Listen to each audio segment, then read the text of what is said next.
This is to avert a constitutional crisis between the House of Representatives and the Senate, and to make it clear that there are no other planned provisions or amendments on any other thing but purely economic in nature. Hello mga kabibig! Welcome back sa ating bagong YouTube channel. Ito ang pinakamaingay na YouTuber sa balat ng YouTube. Ako si Kabibig, maglebak-lebak na down with evidence para hindi masyadong halatang napahiya o hindi masyadong maging sisihin natin si House Speaker Martin Romualdez dahil sa People's Initiative na kung saan sabi ni Senator Amy Marcos meron talagang nag-uudyok sa kanya na ipagpatuloy itong People's Initiative signature campaign para amendahan ang Charter Change, 1987 Constitution para hindi siya mapahiya at bumaba ang kanyang trust ratings. Agad-agad nagdrama si Miguel Zubiri, naghain ng petisyon para amindahan ang saligang batas para mawala sa isip ng mga tao itong People's Initiative para makatuon tayo sa petisyon ni Mig Zubiri. Nako, itong tatlo, no? Si Pangulong Bongbong Marcos, si Mig Zubiri, si Martin Romualdez, parang pinaglalaroan lang tayong tatlo. Diba? Ngayon, suportado ni Pangulong Bongbong Marcos itong petisyon ni Mig Zubiri. Alerke, no? Para yatang kung nagkamali yung isa, itong dalawa ang sasalo para hindi masyadong itong mawala ng gana ang mga tao. Ito kasi, hakbang ng Senado para amyendahan ang saligang batas, suportado ni Speaker Romualdez. Pero yung People's Initiative, wala pang official statement si Romualdez, hindi niya dinideny, hindi niya sinasabing hindi totoo. Basta deadma lang siya sa mga nangyayari. Kahit kalat na sa Mindanao, sa Davao, nagsalita na si Congressman Polong, may mga ibang congressman nagsalita, si Lagman. Pero tahimik ang Kongreso, tahimik ang House Speaker. Pero nang nagsalita na si Zubiri at si Pangulong Bongbong Marcos, nagsalita na rin si Speaker Martin Romualdez. Diba masyadong halata?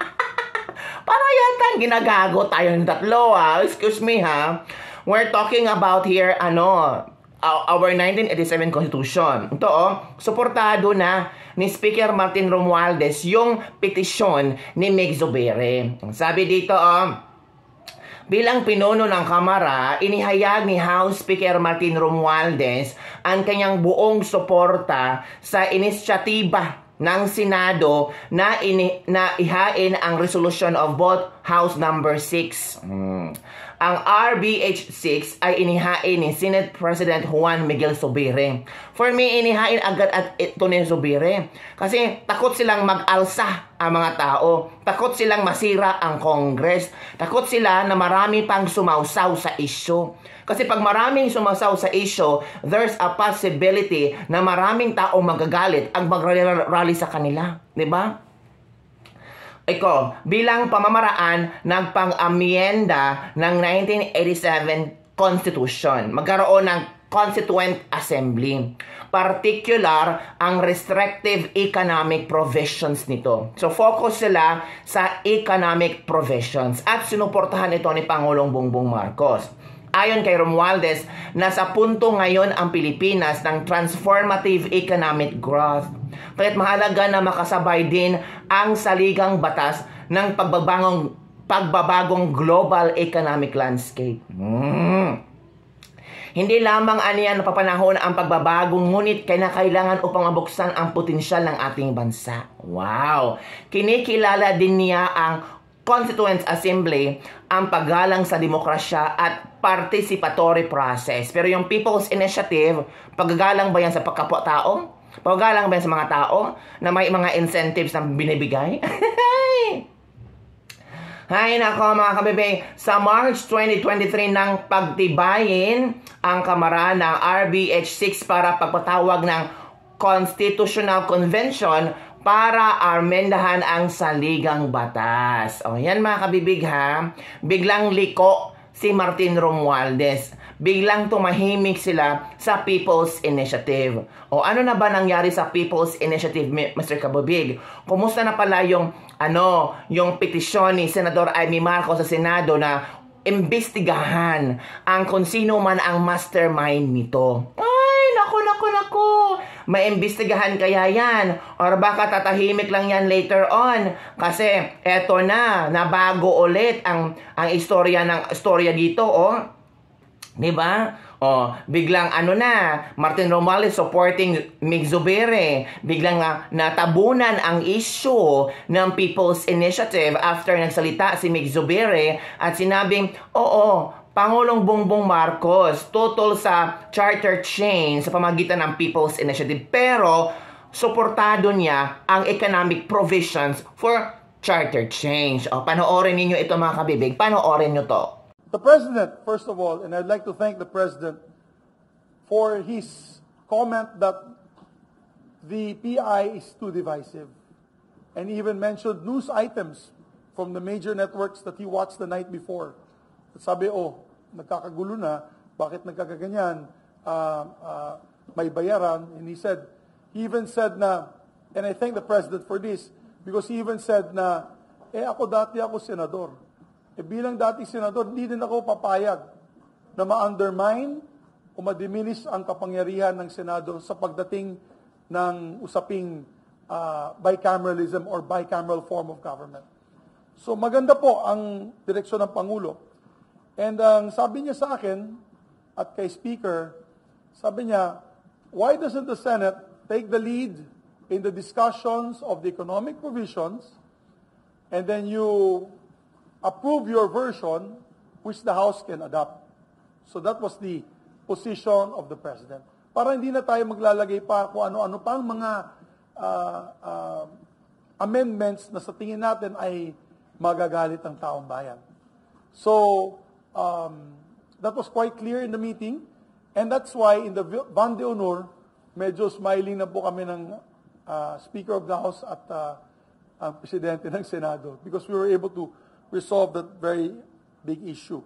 Ang sinabi ng Pangulo na dapat dito na tayo sa ganitong klaseng proseso. Hindi po yung sa gusto ng People's Initiative na yan, na EDSA Puera, na gusto nilang ikapon ang Senado at magkakaroon po ng mga posibleng amendments na hindi po natin makokontrol bilang Senado. This is to avert a constitutional crisis between the House of Representatives and the Senate. And to make it clear that there are no other planned provisions or amendments on any other thing but purely economic in nature. Tatlo lang yung topic dito, and napakasimple, napakalinaw.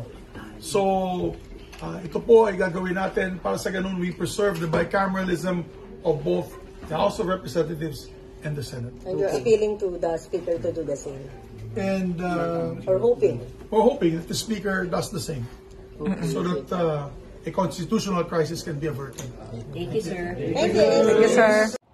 O, napanood nyo na ang video ni Mig Zubiri. Naku.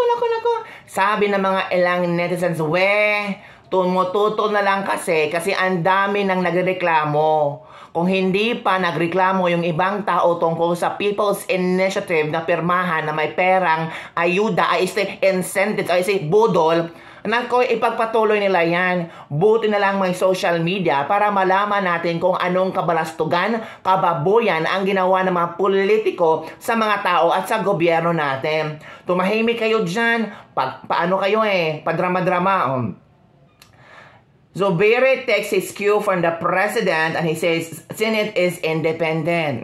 Maniniwala kami kung papalitan ninyo yung hashtag shameless, hashtag Speaker Martin. Dapat daw palitan na si Speaker Martin bilang House Speaker. Hindi kami maniniwala sa iyo, Mig Zubere. Halata naman cover up yan. Hay! Grabe talaga ang mga netizen mag-analyze sa mga sitwasyon ngayon, no? Alam nila kung sino ang totoo, alam nila kung paano naging plastic, ano ang mga galawan ng mga politiko sa ating gobyerno. Agad-agad, no, nag-react si Mig Zubere, agad-agad nag-react si Pangulong Bongbong Marcos. Ay, nako mga kabibig. So, ano ang iyong komento tungkol dito na para yatang lumala ang issue ng People's Initiative ngayon, iniba ang sitwasyon, nagiging economic provisions na pero amendahan pa rin ang 1987 Constitution. Sabi ng iba, economic provisions pero hindi natin alam sa likod dyan, People's Initiative para baguhin ang term nila. Ay, kayo talaga. So yan lang po mga kabibigan ating ladies, libag-libag for the day. Don't forget to like, subscribe, and share this video, Hello po sa lahat ng OFW na always there watching me. Thank you sa lahat na nag-subscribe, nag-share, nag-like. I love you all. Bye everyone. See you next time.